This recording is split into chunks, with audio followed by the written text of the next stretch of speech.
Bom, hoje a gente está num lugar que é, assim, uma verdadeira cápsula do tempo. Totalmente. O Grande Salão dos Mamíferos, aqui no Museu de História Natural de Harvard.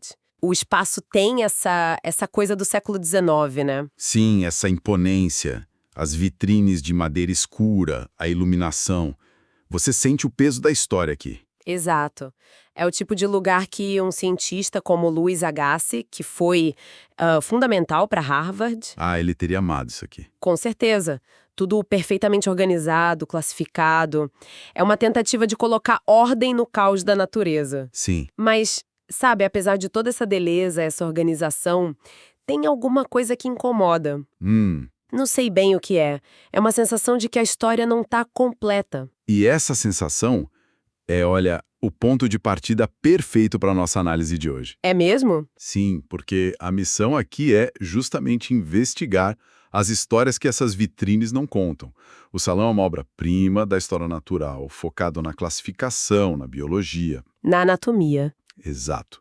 Mas a relação, que é super complexa e às vezes bem bagunçada, entre nós humanos e esses animais, essa história está em outras coleções de Harvard. Escondida em outros prédios. Isso, a proposta é, de certa forma, quebrar as paredes imaginárias entre esses museus e ver que narrativa surge disso. Gosto dessa ideia. Gosto muito.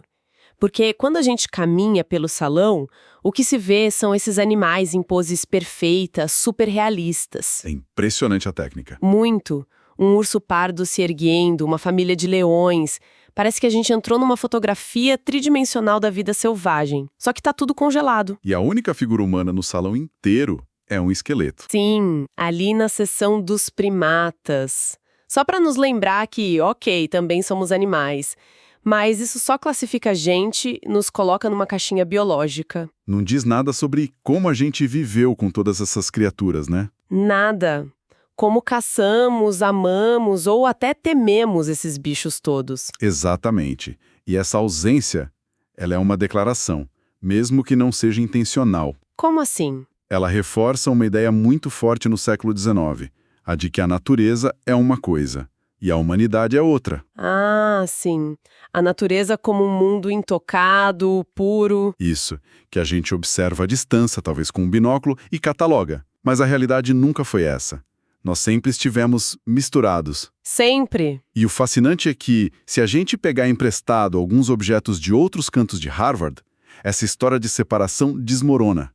E uma outra, muito mais interessante, de coexistência, começa a aparecer. Certo. Então vamos fazer isso. Vamos, na nossa imaginação, hackear a galeria. Boa. E a primeira peça que a gente traz pra cá é, à primeira vista, algo que não tem nada a ver com o assunto. É um tijolo de barro. Um tijolo.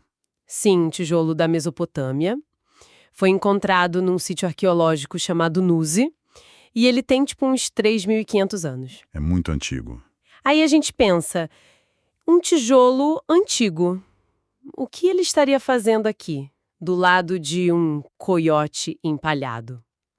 Qual é a conexão? A conexão não está no tijolo em si. Está num pequeno acidente que aconteceu há milênios. Se a gente olhar bem de perto a superfície dele... Tem uma marca. Exato. Vemos uma marca que não deveria estar ali. É uma pegada. Uma pegada? De um cachorro? É isso. É isso. Nossa, que incrível. Então, enquanto o tijolo ainda estava mole, secando ao sol, um cão passou por ali e deixou a marca dele para a eternidade. Exatamente. Então, a ideia é colocar esse tijolo, que hoje fica no Museu Semítico, bem aqui, no chão, em frente à vitrine do coiote. Uau, isso muda tudo. Muda completamente. De repente, aquele coiote que representa o animal selvagem, o espécime zoológico, ele ganha um contraponto, O animal doméstico. o parceiro. Isso. A pegada não é sobre biologia. É sobre convivência. É o registro de um momento banal. Um cachorro pisando no barro, que revela uma das relações mais profundas da história humana. Aquele animal não era um espécime a ser estudado. Não, ele era parte da vida diária, talvez de uma família, correndo por um pátio há milhares de anos. E essa pegada, ela meio que dissolve a fronteira que a vitrine de vidro cria. Né? Faz todo sentido. O animal não tá mais lá dentro, separado. Ele tá aqui fora, com a gente, deixando marcas no nosso mundo. É uma história de proximidade. Uhum, mas imagino que nem toda proximidade seja tão amigável assim, né? A nossa relação com os animais também tem esse lado mais conflituoso. Ah, sem dúvida. De uma convivência que a gente não escolheu. E isso nos leva direto ao segundo objeto que podemos trazer para o salão. Um que conta essa outra história. Exatamente essa outra história. É um objeto que vem da Artemis Ward House, uma casa histórica preservada por Harvard, e ele é um pouco sinistro. Já sei qual é. É um frasco de remédio antigo da época da Guerra Civil Americana, certo? Isso. E no rótulo dá para ler Macamus, o grande tônico indígena, que por si só já é um item curioso, que fala sobre medicina popular, apropriação cultural. Tem várias camadas aí. Mas o que realmente importa está dentro do frasco, não é? Exatamente. Se olharmos com atenção, contra a luz, vemos uma forma escura e delicada no fundo. O esqueleto. Um esqueleto minúsculo de um rato. A teoria é que ele conseguiu entrar no frasco, talvez atraído por algum resto do tônico, mas depois... Não conseguiu escalar as paredes de vidro e morreu ali. Que imagem. É forte, né? E colocar esse frasco ao lado dos outros roedores na galeria, os esquilos, as marmotas. De um lado você tem o animal da natureza, na sua pose idealizada. E do outro? O animal que vive nas nossas paredes, que come a nossa comida e que às vezes morre nas nossas armadilhas, mesmo que acidentais. É a história do animal como praga, como invasor. E isso nos força a confrontar uma verdade que é desconfortável. A nossa casa também é o habitat deles. Nossas cidades, porões, sótãos. São ecossistemas complexos, onde nossas vidas e as deles se cruzam o tempo todo. Muitas vezes de forma trágica para eles. O ratinho no frasco não é um espécime coletado para estudo. É uma vítima da nossa proximidade. Ele nos lembra que coexistir não é só sobre cães e gatos de estimação. Não mesmo. É também sobre as vidas que a gente ignora ou até tenta exterminar. Sabe, isso me faz pensar. Estamos falando de animais mortos, o rato no frasco, a pegada do cão que já se foi há milênios e, pensando bem... Todos os animais nesse salão. Exato. Todos eles. Eles não estão dormindo. Existe uma camada mais sombrinha em tudo isso, que talvez a gente prefira não encarar quando visita um lugar como este. E chegamos ao ponto central. Por trás da beleza, da arte, da taxidermia, existe um fato inescapável. Para que este salão existisse, centenas de animais foram mortos. E a grande maioria foi caçado e coletada no século XIX e início do século XX, em nome da ciência. Exato. É aqui que a coisa fica realmente interessante, mas de um jeito um pouco perturbador. Porque a mentalidade daquela época era completamente diferente da nossa. Totalmente. Para um cientista vitoriano, coletar era sinônimo de conhecer. Para entender uma espécie, era preciso ter o espécime físico. A pele, o esqueleto, os órgãos. Tudo. Era uma era de exploração, de mapeamento do mundo natural.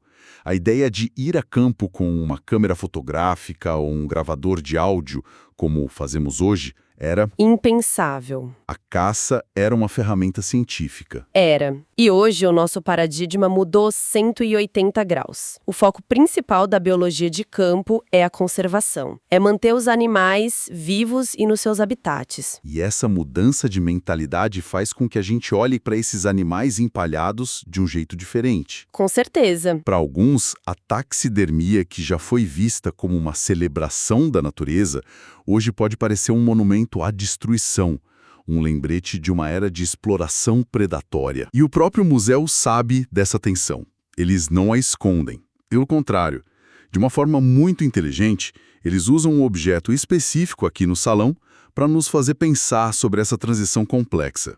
E não é um dos animais mais bonitos ou impressionantes. Não, longe disso.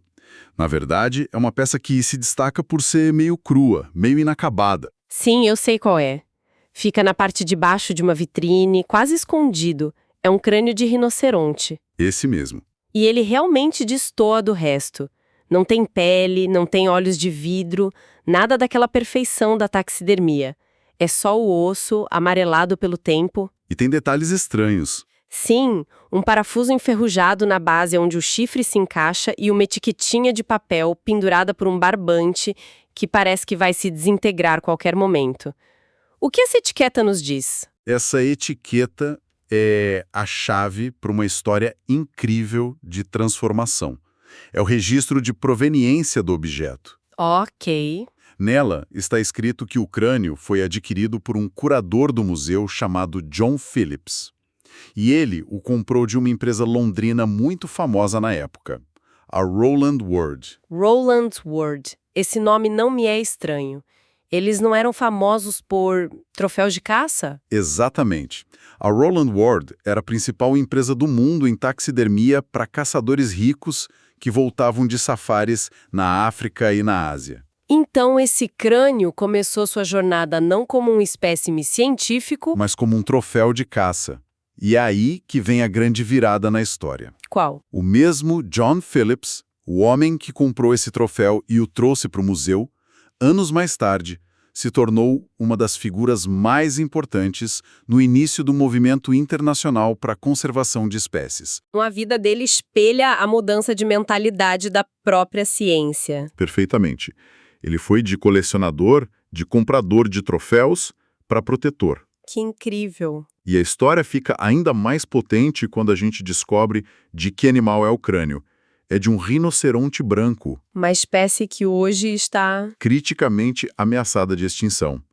Caçada ilegalmente por causa do chifre. Caramba! Aquele objeto, com seu parafuso enferrujado e etiqueta frágil, conecta diretamente a cultura da caça esportiva do século XIX com a crise de conservação que a gente enfrenta hoje no século XXI. Ele não é só um osso, então. Não. É um testemunho da nossa própria evolução ética. Ele representa essa transição de uma mentalidade de apropriação para uma de responsabilidade. É uma peça muito mais poderosa do que parece. Muito mais. Mas é também uma história pesada, né? Que fala sobre perda. Depois de tudo isso, existe alguma representação aqui que aponte para um futuro mais esperançoso? Existe. Mas para encontrá-la, a gente precisa sair do salão. Ah, é? Precisamos ir para o lado de fora dos laboratórios de biologia de Harvard. Lá, guardando a entrada, a gente encontra um símbolo completamente diferente da nossa relação com o mundo animal. As estátuas dos rinocerontes, Bessie e Victoria. Eu adoro aquelas estátuas. Elas são enormes, são cheias de vida. E a história delas é o contraponto perfeito para o crânio. Foram criadas nos anos 30 por uma artista fantástica, a Catherine Lane Weems. E o detalhe crucial é que ela não trabalhou a partir de animais mortos ou de fotografias. Ela usou modelos vivos. Exato. Ela passou meses no zoológico do Bronx, estudando e esculpindo a partir de rinocerontes vivos. Ela capturou a personalidade deles, o peso, o movimento. Isso faz toda a diferença. O crânio representa a morte para o estudo, as estátuas representam a vida para a celebração. E elas não são peças de museu intocáveis, né? Elas se integraram à vida do campus. Os estudantes, às vezes, colocam fantasias nelas no Halloween. Tem uma interação, um carinho. Elas mostram uma relação que continua, que está viva. Elas são um monumento não ao que foi perdido, mas ao que a gente se esforça para salvar. Elas representam a ciência moderna, Exato. que usa a tecnologia para estudar a distância, para entender o comportamento, para proteger os habitats. É a mudança do cientista com a espingarda para o cientista com o drone e o GPS. As estátuas olham para o futuro. Um futuro onde a gente espera, a nossa admiração pela natureza se traduz em ações para preservá-la. Então, o que tudo isso significa no fim das contas? Essa jornada, de uma pegada de cachorro no barro, passando por um rato num frasco, um crânio troféu, até chegar a essas esculturas. É uma jornada e tanto. Significa que um lugar como este Salão dos Mamíferos não conta apenas uma história, mas várias, em camadas. E a história principal talvez não seja sobre os animais, talvez seja sobre nós. Sobre como a nossa forma de ver e interagir com o mundo natural mudou de maneira tão radical. Isso. Exatamente. E isso nos deixa com uma reflexão final, algo para se pensar.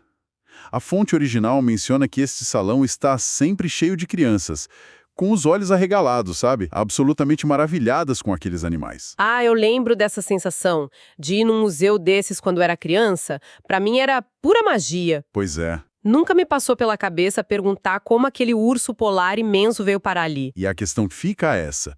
Como essas primeiras experiências, que misturam um fascínio genuíno com essa história não contada de coleta e morte, como elas moldam a nossa relação com o mundo animal para o resto da vida. Será que a beleza do espécime perfeitamente preservado acaba ofuscando a história desconfortável de como ele chegou à vitrine? Ou será que, quem sabe, ao aprendermos a ler essas histórias ocultas, essa admiração infantil pode se transformar num senso de responsabilidade muito mais profundo e duradouro?